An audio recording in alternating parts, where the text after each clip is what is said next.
We're live.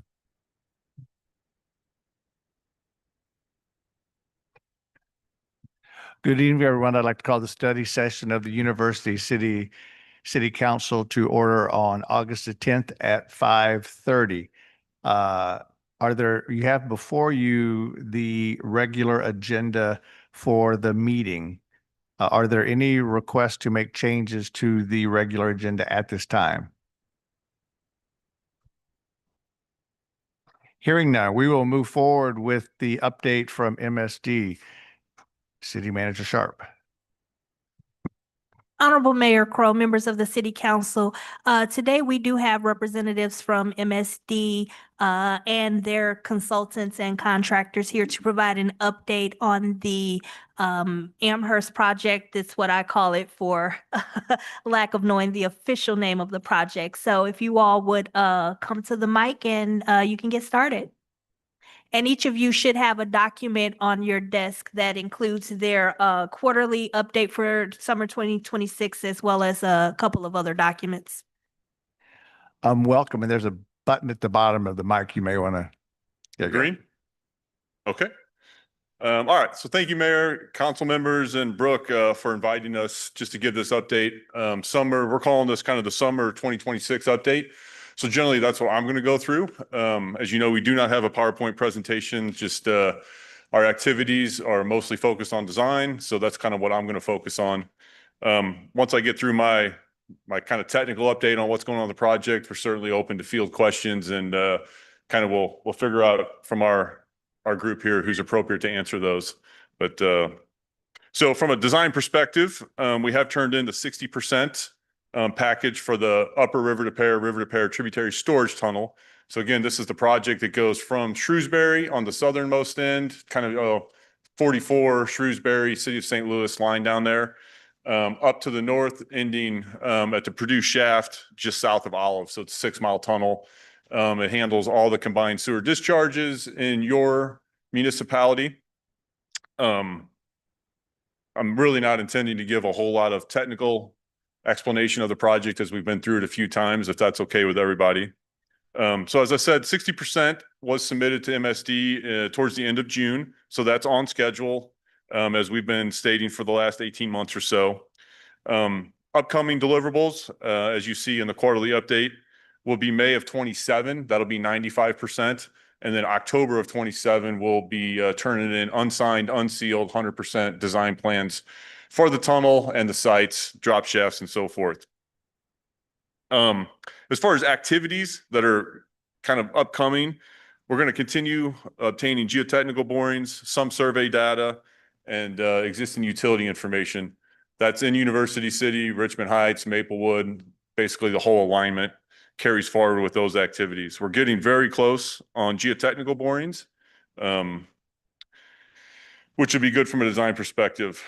I'll say just from a design perspective, what happens between 60 and 95%, it's just a lot of design details. It's a lot of technical stuff. Most of our sites are set.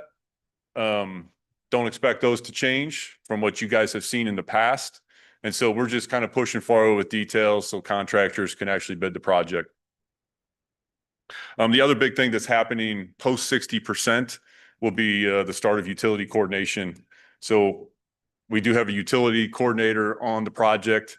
We're looking at all of our major utility conflicts where we'd have near surface improvements. Obviously, the tunnel, like I've said before, is a couple 100 feet deep. So that does not have any utility impacts. Hopefully we don't have utilities that deep. So once we get a handle on all of our utility conflicts, we'll be reaching out to all those utility companies to confirm their facilities and start working through adjustment plans. So from a design perspective, that's generally kind of what has happened since the last time we've met with you guys, and then kind of what's coming up over the next few months. So generally that is my design update, but we're happy to field any questions or other conversation from the city. Are there questions from members of council? Councilmember Teeman. Was there any more, Honorable Mayor, thank you. Was there any more that you planned on all of you giving to us other than this? I do not.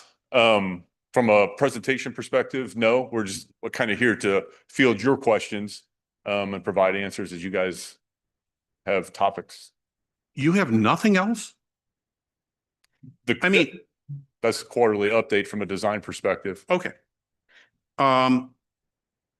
First of all, how many houses are you going to take on Amherst? I'll defer to MSD on that as the design consultant. I'll stay up here with you. The total number of, If we could have your name, yes, Jim Dunacek, the Assistant Director of thanks. Engineering for MSD. Total number of homes, I believe, is 5. That is Yes. correct. It's six parcels, 5 homes. Were there no plans considered that would not have taken these private homes?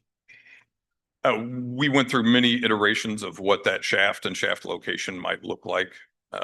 The proximity to the outfall that we have to get to for the drop shaft is the primary driver there. What about the cemetery that's no more than 100 yards from where you're digging? We did not consider the cemetery. Why? There was a lot of issues with the cemetery.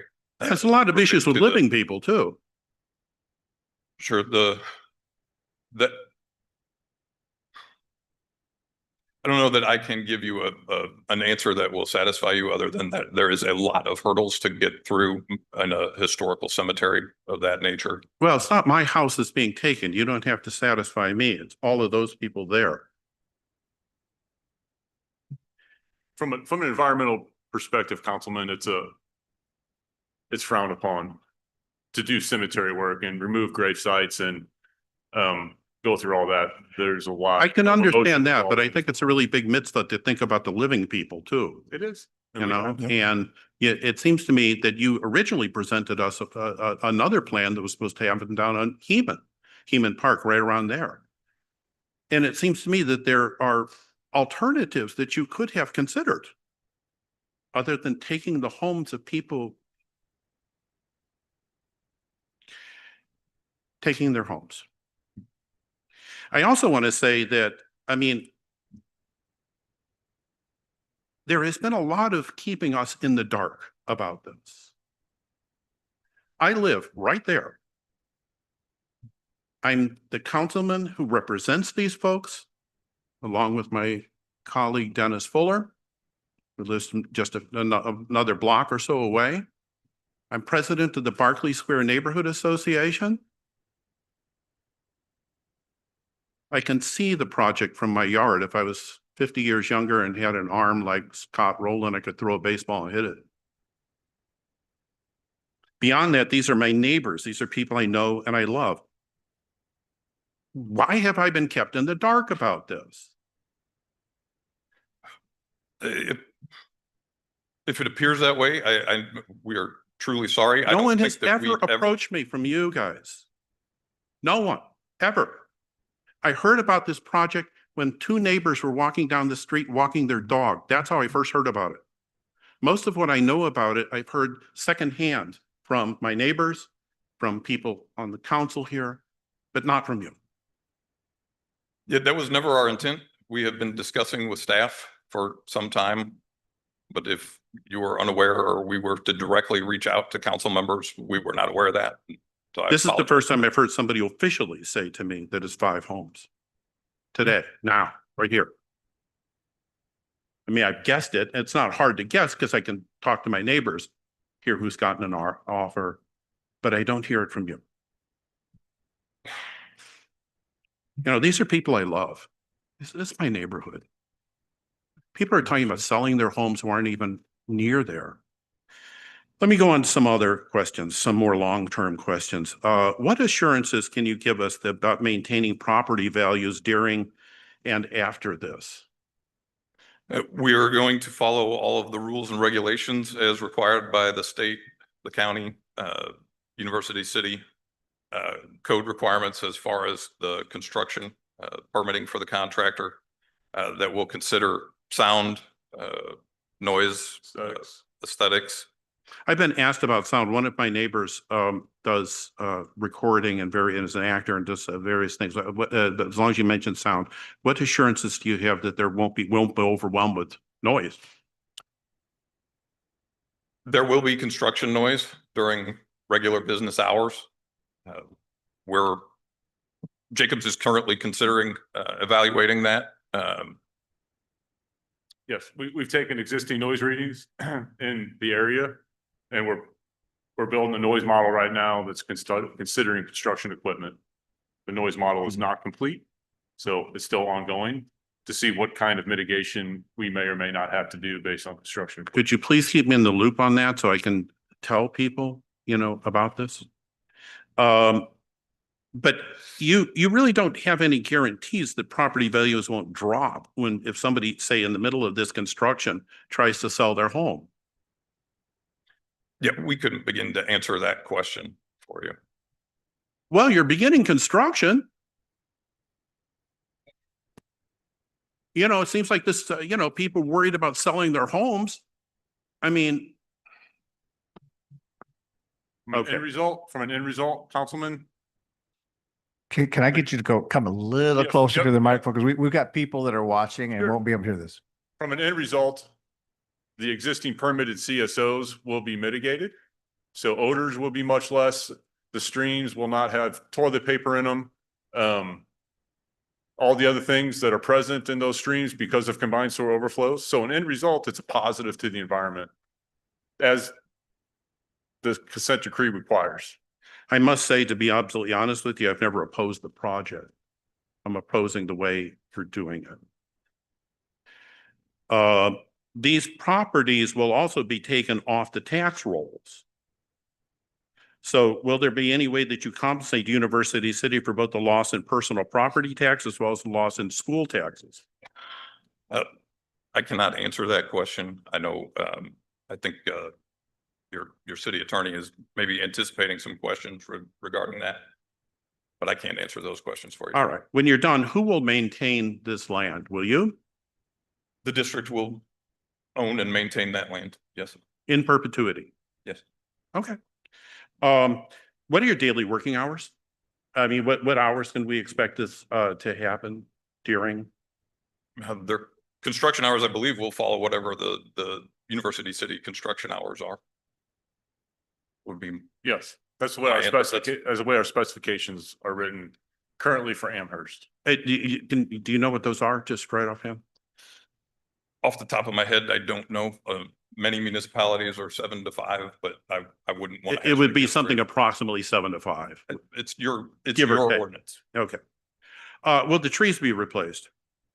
We can talk about what a landscaping plan would look like. We're totally open to doing some kind of tree replacement or landscaping on that property when we're done. Will you assure access to the residents who live right there? During What do you mean construction? Yeah, during construction, so they can get in and out with some ease. Yes. Okay, We'll be able to get in and out. I want to, I thank you, Honorable Mayor, for indulging me as I ask these questions. Let me just say, I have some concluding remarks I'd like to, and then I turn it over to my learned colleagues. These are people's homes. A person works hard to get a little something in life, and you come in and overpower them and take it all. People can live with all manner of decisions, even decisions that go against them, but you have to ask two questions. Do you feel heard? Do you feel included? You make me angry, but mostly you just make me sad. I'm an optimist and I tend toward trust, but this is an unmitigated disappointment. I think I have an idea, I don't know if I'm right, but I have an idea that you had this made up from the very beginning and all the rest was just PR. That's the way it feels. I don't know if that's exactly what it is, but that's certainly the way it feels. I think about Project Clear and I think it's a good thing. And I think you're doing something very positive for the larger community. And I commend you for that. And I sincerely mean that. I don't oppose it. Indeed, I have long supported it, but I'm saddened by the method. You depress me. I'm not accusing you of being immoral. I'm not accusing you of being unfeeling, but I am accusing you of being arrogant. And not including people. You remind me of the quote from The Great Gatsby. They were careless people, Tom and Daisy. They smashed up things and creatures. And then retreated back into their vast power, their vast money, or their vast carelessness, or whatever it was that held them together and left everybody else to pick up the mess. My neighborhood won't be the same. It's a quiet neighborhood right now. The way it is in this room right now, this is the way my neighborhood is. And I'm going to lose these people right here as my neighbors, many of them. Thank you, Honorable Mayor. Councilmember Dancy. Will we receive another update prior to the public meeting in summer of next year? Yes, we've committed to quarterly updates. There'll be Quarterly, another in one. person, quarterly updates? If you want us to be here in person, yes. Thank you. Councilmember Fuller. Thank you. Thanks for being here. After the last meeting, we did talk about informally communicating with the surrounding neighbors. Is that going to be done? Yes, there is a schedule for that. We're not there yet. We're still not All right. far enough along with the design. I'd really like for you guys to have a sit-down meeting with the neighborhood. When we initially asked about this, you all need to know this, didn't come from your mouth. We asked what the addresses were. Your office would not even share that with us. That's correct. We can't. share things. Meanwhile, all the people that were contacted were talking with us. That's their prerogative to do so. I understand that's your prerogative. What about the surrounding people around there? Shouldn't they have an opportunity to know that this is going on? And that has not happened. It needs to happen. It needs to happen now, not somewhere down the road. I'm very upset about the communication that's gone on here. I've also talked with my state senator and my state legislator. This is not how we run a community. You guys are part of our community, or we're part of your community. I don't like how this has treated the residents. Furthermore, what about the other hole back up on Purdue? Have those properties been purchased and they're set for destruction as well? The Purdue Apartments the acquisition has Correct. been completed Correct. on that. Yes. All right. Is there a schedule when they are going to be destroyed? I can only give you a general timeline. We have to get the utilities shut off, then there'll be asbestos. I'd like to have that all go to our city manager so that we have some communication. Yeah, absolutely. All right, thank you. Then when we have all these timelines going down, when are we going to start actually digging? Once we go through the schedule, projected Well, I would say, 28? no, it'll be after 2030 would be my best estimate at this time. The project anticipates awarding a contractor at the end of 2030. But then there's Okay. mobilization, they have to build the tunnel boring machine. I mean, best guess would be sometime or maybe 2031. So there's a possibility I'll be gone and long gone before this starts, is what you're saying, right? Okay, that's all. I just really want to know when we're actually going to break some ground. In the meantime, how are we going to maintain these? Who's going to be responsible for maintaining these sites? So once you buy the houses, you tear the houses down, you tear the apartments down. Now we've got vacated land. Y'all, Yeah, the district- somebody in your organization is going to be responsible for maintaining these sites till we Correct. break ground. Okay. Can we get that in writing? I think we've done that, but yes. Thank you. Councilmember Brenner. Thank you, Mayor. I am noticing two things. One, there is a little bullet point down here under recent upcoming activity. We will notify the city when easement acquisitions start in a new area. And I'm also noticing the two black marks, one in almost at the border at Pagedale, and then another one that looks like it's around Vernon somewhere. Are those going to be additional sites where we're going to be losing properties, or what's going on there? The one in Pagedale, I don't believe, It's in Pagedale. I don't think, there's nothing that crosses the border into University City on that Pagedale site. But Okay. yes, the one at Vernon, there will be. Because there's a black dot in U City right now. But anyway, okay, the one in Vernon will be a U City. Yes. Can we start talking now about what that is instead of waiting until you've been trying to buy things? We will let you know when we are ready to start the acquisition process there so that you're aware before we start. Well, what type of properties will those be? Are those residential? Is that commercial? I'm not really, I Yeah. can't tell from the map very well. Yeah, I believe they're all residential. So we have more coming.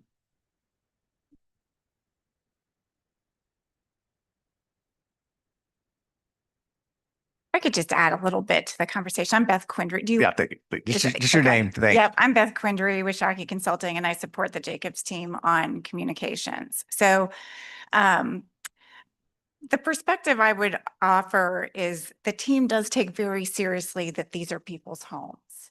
They looked at a lot of different options. This is the last thing. We don't like to be in situations like this, you know.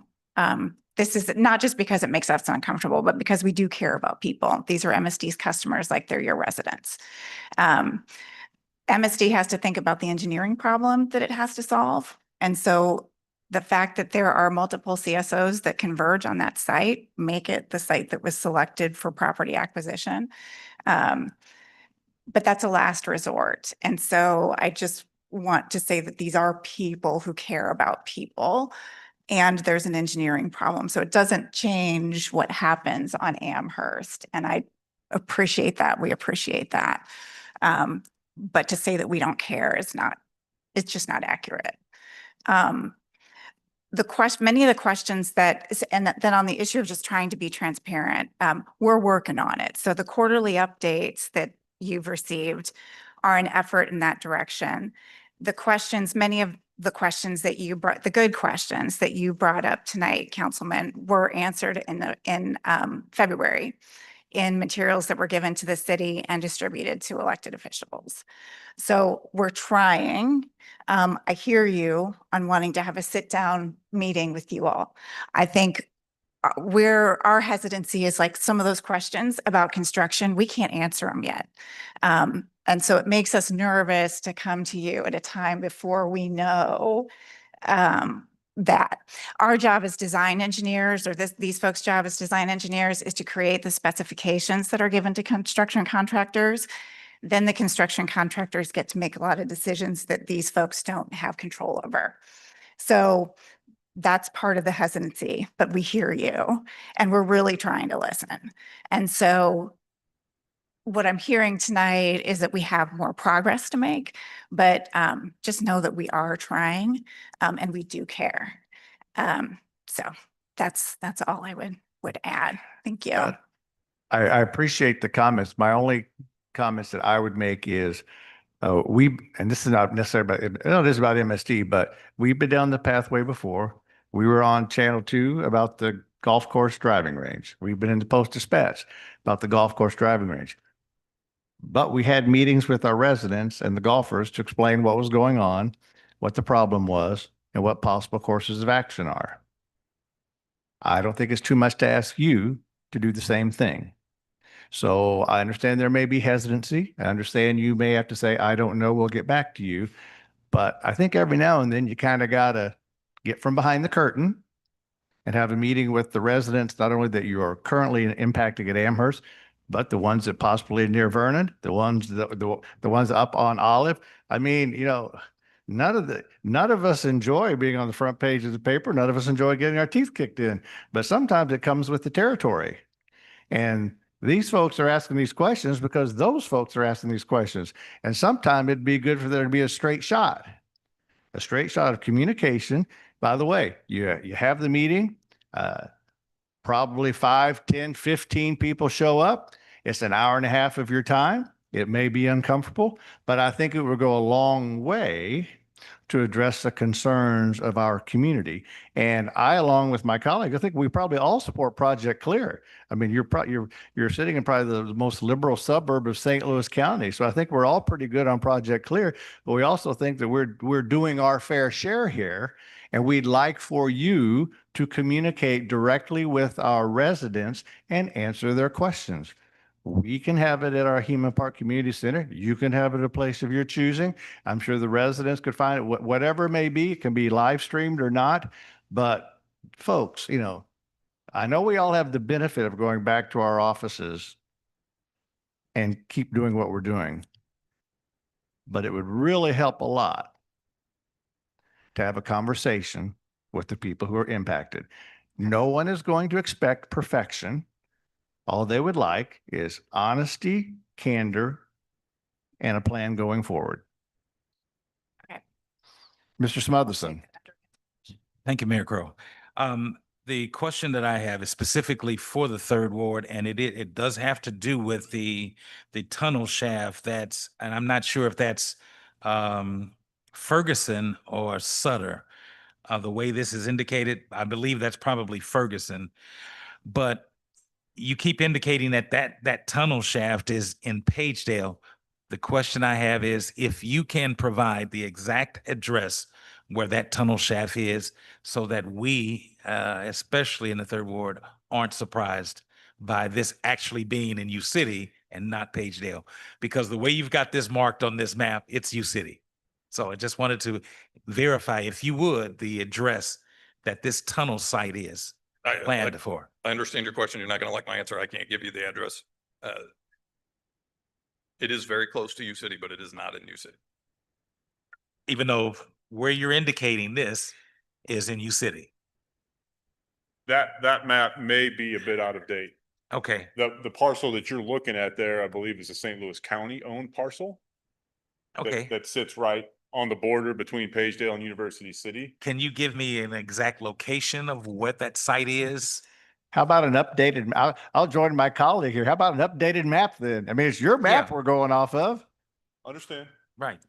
So, Absolutely. And that's what I'm I will- asking. I So, will so we're review- clear. I will review what you guys have and confirm or update that. Okay. Thank you. Understand your question though. City Manager.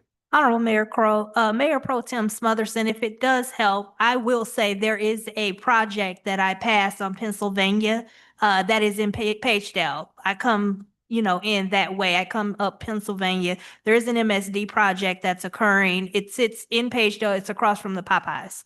It's like right at the intersection of Pennsylvania and Page. So if that is this project, then it is squarely in Pagedale.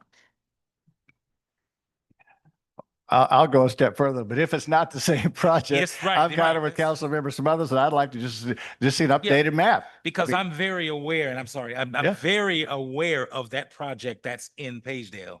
I mean, I know about the Popeyes chicken right there in the corner. I'm there all the time, and I know about that project. This doesn't look like that location, so I just want to be clear, and I appreciate it. Thank you. Are there other questions of MSD or their team here this evening? I have one more comment to make just regarding like the overall philosophy of why we are where we are. We're in certain locations within your community and other communities to the south based on where those existing permitted CSOs are, right? We've said this almost for 12, 15 months now as we've been meeting with you. It's a best fit line on where we have shafts and intakes and drop shafts to solve the problem. There's some 40 plus permitted CSOs that the project is correcting. Amherst is one of, by volume, the highest and worst locations. Purdue is also another very high volume. The CSO that comes out from underneath Olive Boulevard is a high volume location. if you were to try to take those and move those somewhere else, right? You're just, the amount of infrastructure you would have to build to get to another location instead of just dropping it down into a tunnel at that location is also very disturbing. So I'm just kind of reiterating what Beth from Shockey said. It's just, we're at these locations because of the problem that's been there for decades and decades and decades. But we're not intentionally trying to relocate people and move people from their residence. Well, I don't think anyone thinks you're intentionally trying to relocate people. I think all we're trying to ask is that you deal with the residents with respect and you have communication with them and you answer their questions and you have a plan going forward. Councilmember Fuller. If you'd have said that from the get-go, we wouldn't be having this argument here tonight, or this confrontation, I guess. I did not know that that's a major CSO. If, you know, this is all communication again. Thank you. Oh, sorry, Councilmember Teeman. Since I've kind of played the role of the heavy here, and one of the things I want to say to you is that I would not occur to me that you're bad people. And I want you to understand that, that it's not, but it does occur to me through the various questions my colleagues have had, through my questions, that you're careless. I would even say in making these kinds of things arrogant. If I didn't say that, I wouldn't be conveying the thoughts of my colleagues, of my constituents. I would be misrepresenting them if I said otherwise. Again, I want to emphasize that this isn't a question of you personally, but as a corporation, as a corporate act, you've crushed the souls of people. You've taken their homes. All because the engineering is a little easier to do it this way. Thank you, Honorable Mayor. Just real quickly on a more minor note, maybe we'll say, but the city right-of-ways, how are they impacted on this? And John, you can speak further if you'd like, or.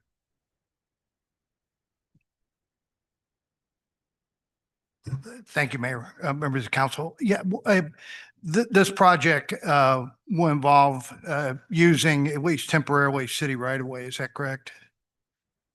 Yes, in And- various stages of the project. it will. Will that involve street closures and digging into streets? For the tunnel proper, maybe there are follow-on collector sewer projects that will feed various drop shafts that are not designed. We don't have those yet, but there will be impacts that may require street closures from time to time.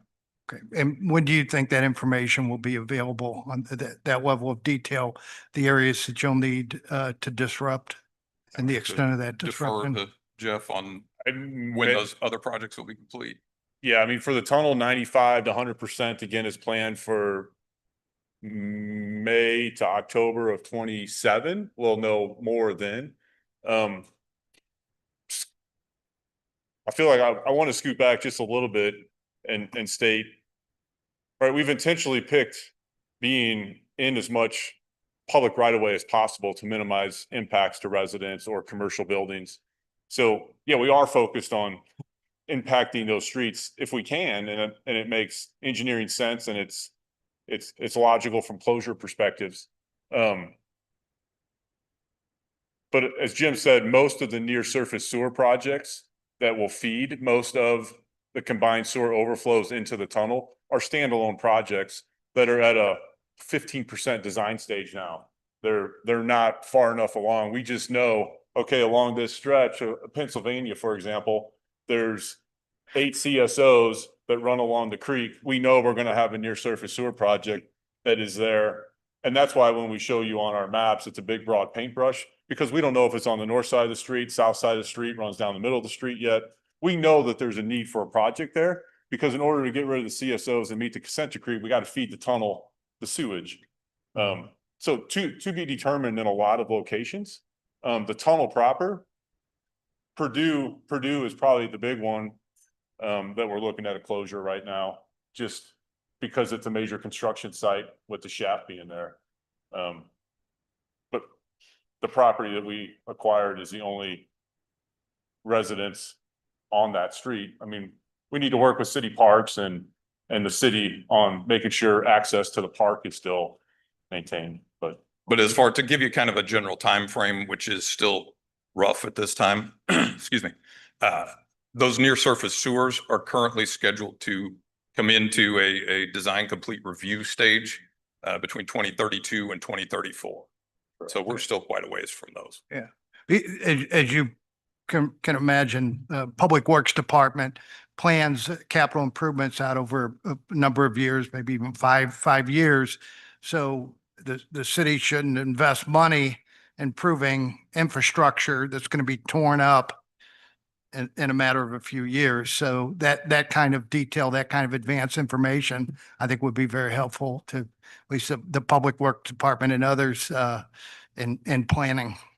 Yeah, we're happy to share the right of way impacts as soon as we can. Thank you. Councilmember Brenner. Thank you, Mayor. I would suggest at least giving preliminary, because just like Mr. Mulligan said, we plan way out. Like, for instance, we just did a beautiful job repaving Pershing.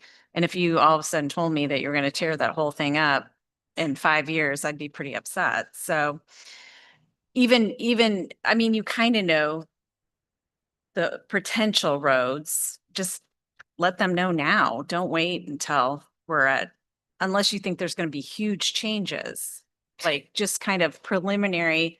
These are the streets we think most likely will be impacted. It would be very helpful. Councilwoman, we provided those general big broad paintbrush to the city through staff meetings. Again, not detailed, but I believe we've done what you just mentioned, just from a high level perspective. Councilmember Smotherson. Thank you, Mayor Crowe. Just very quickly, the tunnel, because that's going to be a major tunnel at Midland and Olive. And I just wanted to get an update on what happens with U-Haul, because this tunnel is right next to U-Haul. Will U-Haul exist? And also, I appreciate Councilmember Brenner's remark in that statement that Olive is being repaved and should be completed in 2027. What effect is that going to have at Olive and Purdue? Because that's where this site is. Basically, it is basically on Olive and Purdue, even though you're just saying Purdue. U-Haul remains unaffected. Purdue Avenue, from what we're thinking, would close just south of the U-Haul facility. So all those entrances, access points to U-Haul remain as is. The major CSO that's under Olive that contributes to Upper River Repair now, that existing channel to the west will be improved. That's maybe a little bit on his property, but mostly to the properties to the west. As far as Olive being repaved in 2028, I presume that's by MoDOT. MoDOT's 27. Again, we won't be there till 2031. I would doubt MoDOT is going to push their plans. The road is designed for heavy trucks and construction. We're not tearing Olive up anywhere. We'll be under it in front of the Heman Park, but at 200 feet deep. Yeah.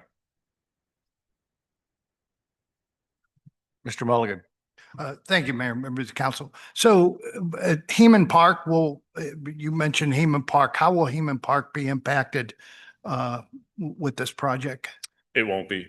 We're not in the park with the tunnel, the shafts, intakes. There's two existing permitted CSOs that sit just south of the pedestrian bridge that crosses Upper River Repair. We'll need some temporary access to tie into those interceptor diversion structures and make that sewer go over to our tunnel. But that's short-term work to get that converted. Instead of, again, right now that discharge is right out into the creek, and we need that discharge to go into the tunnel to clean the creek up. So we'll be asking the city for some easements, construction easements to work around that pedestrian bridge to get that flow converted. But that's the only impact to Heman Park. We'll be under Heman Park with the tunnel as it goes up Olive and then it cuts over to the Purdue shaft. But again, we're 200 feet deep. So no impacts to the park. And the staging areas around there? That's all the apartment complex. I see. Any other questions? Hearing none, thank you for your presentation this evening. We look forward to our next meeting. Thank you very much for having us. There's nothing else before the study session. We will stand adjourned until 6:30 for the regular session. To everyone who came, thank you for joining us this evening. If you do have public comments you would like to make, please make sure you stay for the first part of the meeting and we'll get you popped right in for your comments.